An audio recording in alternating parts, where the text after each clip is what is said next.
He was the most legendary cave diver alive, a high school math teacher from Florida who'd quietly become the world's leading expert in surviving the most unforgiving environments on Earth. And on April 6, 1994, he descended into Zakatone, a vertical water-filled shaft over 1,000 feet deep, a place so dark, so deep, and so uncharted that no human had ever made it to the bottom. Sheck Exley planned to change that, but something went wrong. His dive computer stopped recording at 906 feet. He didn't return. There were no signs of panic, no last-ditch escape attempt, just silence, and eventually, stillness. Some believe that when he realized he couldn't make it back, he chose not to fight. Just one diver, one impossible depth, and a decision that still haunts the cave diving world. To cave divers, Sheck Exley wasn't just famous, he was the real deal. He wrote the rulebook, literally. Basic cave diving, a blueprint for survival, is still used to train divers today. He was the first to dive beyond 800 feet on scuba. Exley broke depth records, survived disasters, and pioneered nearly every safety protocol now standard in technical diving. But he wasn't reckless. He was deliberate, analytical, and almost obsessively prepared. The kind of person who carried backup plans for his backup plans. He didn't chase danger for a thrill. He chased understanding. And Zakatone? That was the final mystery. The deepest, darkest, most elusive target of all. And he was ready for it. Before we get into it, you need to understand that Zakatone isn't just any sinkhole. It's located on a private ranch in northeastern Mexico, surrounded by limestone cliffs and covered with floating islands of grass. To the casual eye, it looks calm, even peaceful. But beneath that still surface is something vast and deadly. Zakatone is the deepest known water-filled sinkhole in the world, over 1,080 feet deep. Divers first explored it in the early 90s. Weighted lines confirmed what the eye couldn't see. There was no bottom in sight, just layer after layer of darkness. But strangely, the water itself was warm. There was no perceptible current. Conditions seemed perfect, almost too perfect, for an ultra-deep dive. Still, this wasn't a tourist cave. Zakatone doesn't narrow or twist. It just drops straight down, like falling into an upside-down Everest. And Sheck Exley had decided it was time to plant a flag. But he also knew this wasn't a dive you improvise. For nearly a year, Sheck Exley and fellow diver Jim Bowden prepared, meticulously. They weren't diving side by side. Each had a solo descent line to avoid entanglement. Along their routes, dozens of decompression tanks were staged at specific depths, each one carefully placed, labeled, and rigged. They were diving open circuit on mixed gas, custom blends of helium, nitrogen, and oxygen designed to minimize narcosis and oxygen toxicity. Even so, this wasn't safe. This was the edge of what the human body and current technology could handle. Their sole aim was to finally reach the true bottom of Zakatone, to do what no one had ever done. And by all accounts, everything was ready. Every table calculated, and every possible scenario taken into account. But as the cave would prove, preparation only gets you so far. On April 6, 1994, by 9:50 a.m., the water was calm as the team gathered at El Nacimiento. Exley and Bowden suit up as they prepare to swim through a 600-foot tunnel ominously named El Pasaje de Tortuga Muerte, the passage of the dead turtle, to access Zakatone. They surface in the cenote, float silently across the water for one final check. Just two world-class divers, about to disappear into the deepest sinkhole ever explored. And then, they drop. Bowden descends rapidly at 100 feet per minute. His dive plan is structured to switch gas mixes at exact depths to prevent tremors, narcosis, or blackout. At around 800 feet, he glances sideways and spots a faint glow. It's Exley's dive light, just visible in the haze. That was the last time anyone saw Sheck Exley alive. Bowden continues briefly, but runs into a problem. At 925 feet, he realizes he's consuming gas faster than expected. His tank pressures are dropping into the danger zone, so he aborts and begins the long, grueling ascent and decompression process. Meanwhile, Exley goes deeper. His dive computer would later show a maximum depth of 906 feet. And then, nothing. No ascent, no bubbles, and no sign of distress. Just silence. To this day, no one knows for sure. But the best guesses come from people who knew the risks better than anyone. First, high-pressure nervous syndrome. Exley had felt the tremors before. at 863 feet in South Africa. Muscle spasms, double vision, disorientation. HPNS is unpredictable, and at 900 plus feet, it's a real threat. Then there's CO2 buildup, a diver's silent enemy. If he was working harder than he realized, breathing less efficiently, the carbon dioxide could have stacked up in his blood. Combine that with oxygen toxicity at extreme depth, one bad breath could have triggered a sudden convulsion. Here's another clue. Both his primary tanks were empty. Some think he might have switched to a gas mix meant for a shallower stop. At that depth, a misstep like that can be fatal. And without gas, no buoyancy control. He couldn't inflate his BCD to rise. He would have sunk, slow and steady. But the most haunting detail when they found him was that he wasn't tangled. There were no signs of panic, no clawing, and no damage to the guideline. It was just Exley's body gently wrapped around the line, like he knew exactly where he was, and had accepted where he'd stay. Some believe that when Sheck realized he couldn't make it out, he didn't fight. He stabilized himself and let go. A final, controlled act from a man who valued control more than anything. It's just a theory, but the divers who knew him, they say it fits perfectly with who he was. If anything defined Exley, it was control. Even when facing death, he didn't thrash. Every diver who's reviewed the case says the same thing. He died as he lived, disciplined, focused, deliberate. One tank still had gas.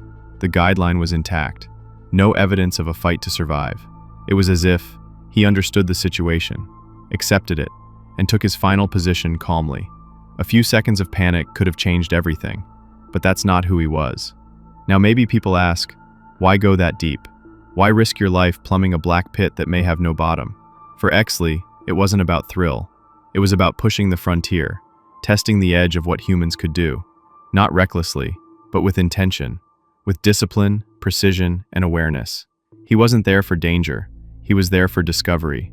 And he knew, better than anyone, the risk.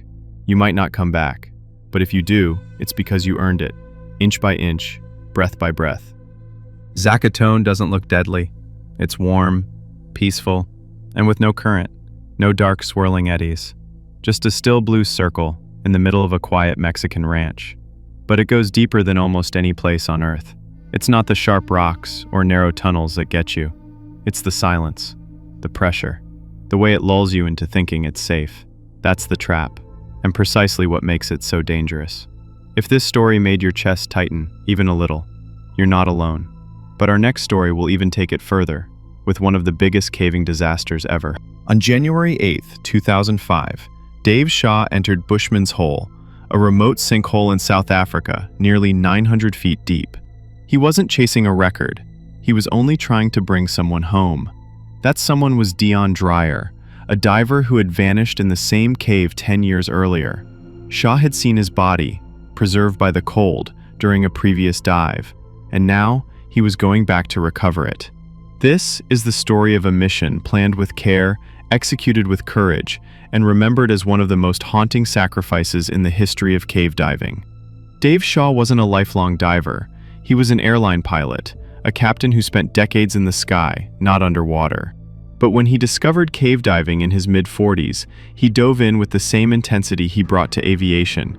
In just 5 years, Shaw progressed from recreational open-water dives to becoming one of the most respected technical cave divers on the planet. What made him stand out wasn't recklessness. It was discipline. His mental focus was unmatched, and he kept himself in top physical shape for the brutal demands of deep exploration. In October 2004, he descended to 270 meters, that's 886 feet, in Bushman's Hole, using a closed-circuit rebreather. It was the deepest cave dive ever completed on that kind of gear. But for Shaw, it was never about setting records. He didn't crave headlines. Shaw only cared about precision, mastery, and doing the impossible the right way. And when he found a body during that record-setting dive, it gave him a new purpose. Bushman's Hole, or Bosmansgat as it's known in Afrikaans, is no ordinary dive site. It sits in the middle of the Kalahari Desert in South Africa, isolated, windswept, and eerily silent. From above it looks peaceful, but below the surface it drops almost 900 feet straight down, a black vertical tunnel carved into ancient rock. There's no current, no light, just bone-numbing cold and pressure that crushes even the most advanced gear. The altitude makes Bushman's Hole even more deadly. At nearly 5,000 feet above sea level, divers have to factor in hypobaric conditions, which drastically increase decompression time and risk. The air is thinner up there, which means less oxygen before you even begin. This cave has killed before, and it would kill again. But for Dave Shaw, this was the perfect place to push the limits and bring someone home. In 1994, a 20-year-old South African diver named Deon Dreyer disappeared while diving in Bushman's Hole. He was helping set up guidelines for a future dive when something went wrong near 270 meters. His body was never recovered. The risks were too high, the depth too great, and the technology of the time too limited. For a decade, Deon remained at the bottom of the sinkhole, a silent presence beneath the still waters. Above the surface, a small plaque marked his memory, placed by his grieving family and fellow divers.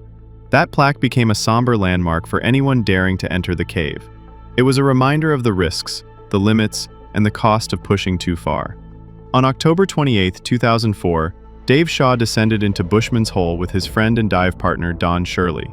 It was supposed to be a personal test of limits, a record-setting descent to 270 meters on a closed-circuit rebreather, something few had ever attempted. But what they found at the bottom changed everything. There, floating eerily upright in the blackness, was Deon Dreyer. Preserved by the cold, oxygen-poor water, his body had remained suspended in time for 10 years. Shaw didn't panic. Instead, he calmly clipped a line to Deon's harness, ensuring he could find the body again. He surfaced with a clear plan and a deeper sense of responsibility. This wasn't just a record dive anymore. Now it was a mission. Just 10 weeks later, on January 8, 2005, Dave Shaw returned to Bushman's Hole to finish what he started. This time, it wasn't about breaking records. It was about bringing someone home. The operation was extensive and meticulously planned. Alongside Don Shirley, a seasoned instructor and deep diver, Shaw assembled a support team that included 8 backup divers, surface coordinators, and even a cameraman, Gordon Hiles, to document the attempt. They had mapped out every detail: decompression stops, redundant breathing systems, emergency protocols. Surface Marshal Verna Van Schaik, herself a deep diving record holder, coordinated the operation topside. For 12 hours, the divers would descend and ascend through a precisely choreographed sequence of depth and gas switches. It was a high-risk recovery in one of the most unforgiving places on Earth. But for Shaw, it was worth it, because closure mattered. Deon had been down there long enough. What happened at the bottom of Bushman's Hole wasn't a failure of courage, but of physics and unpredictability. When Dave Shaw reached Deon Dreyer's body at nearly 270 meters, everything seemed to go according to plan. But there was one critical factor no one had accounted for: gas buildup inside Deon's dry suit. After 10 years submerged, decomposition had generated pockets of gas, making the body unexpectedly buoyant. As Shaw began the careful process of placing the body into a recovery bag, it began to rise and twist in the water. The body rotated, limbs floated upward, and in that moment, everything unraveled. The movement of the body tangled the lines. The bag, harness, and even parts of Shaw's own gear became ensnared in a chaotic knot. His rebreather loop was caught. At that depth, nearly 900 feet below the surface, task overload is inevitable. Your mind slows, narcosis dulls reaction time, and CO2 buildup can cause confusion, hypercapnia, even unconsciousness. Shaw was in one of the most hostile environments on Earth, juggling entanglement, buoyancy shifts, and equipment stress, all while trying to stay alive. It became too much, and he never made it back. And yet, somehow, he remained calm. That's the part that still resonates. Shaw's helmet camera, which was recovered later, captured his final minutes. There's no screaming, no thrashing, no last-ditch fight to the surface. Just steady, controlled breathing, even as things went fatally wrong. He tries to fix the bag, adjusts his gear, breathes, thinks, until the oxygen runs thin and the realization sets in. His final recorded words were chilling in their simplicity. Dave, not coming back. Spoken with clarity, not fear. It wasn't resignation, it was acceptance.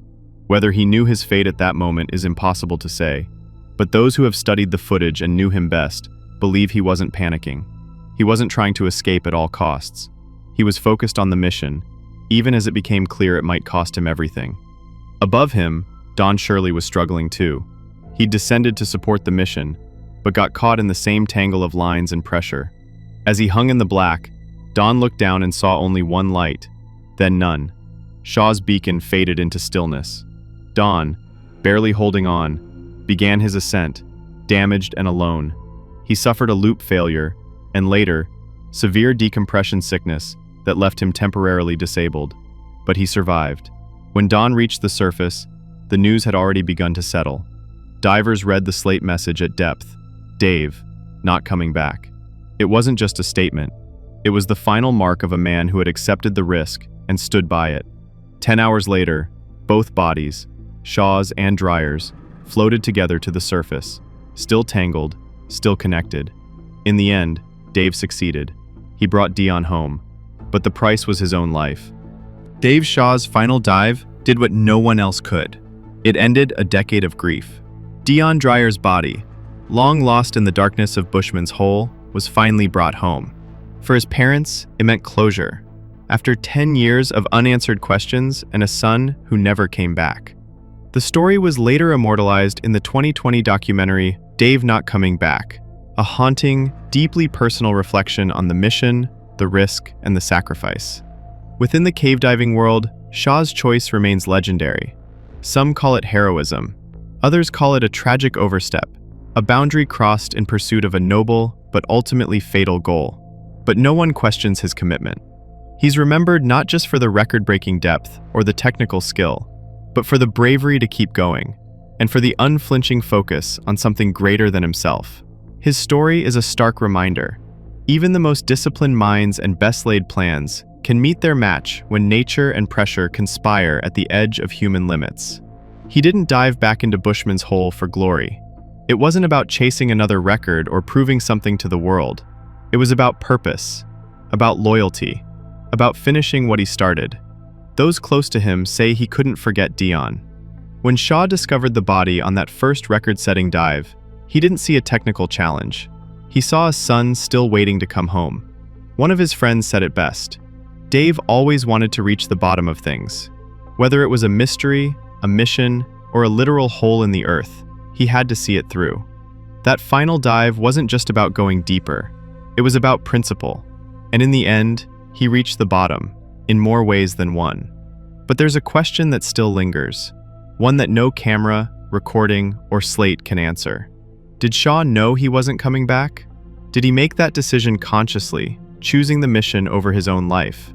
Or was it simply the cruel timing of narcosis, entanglement, and CO2 buildup? Was it deliberate, or just the result of one impossible moment? The recordings don't settle the debate. What they leave instead is silence, a kind of sacred ambiguity. And maybe that's where the real weight of this story lies.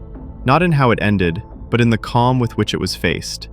At that depth, there's no room for panic, only presence, only intention. And whatever Dave Shaw's final thoughts were, they were his alone. If this dive left you breathless, you're in good company. We tell the stories of people who went deeper than anyone thought possible, into caves, into danger, into the very limits of control. So hit subscribe if you want more real caving disaster stories. Stories where seconds matter, where calm decides everything, where some came back and others didn't. Because at the edge of human possibility, every choice echoes forever. And what's coming next? Let's just say, it'll make even this one feel tame. The next story awaits.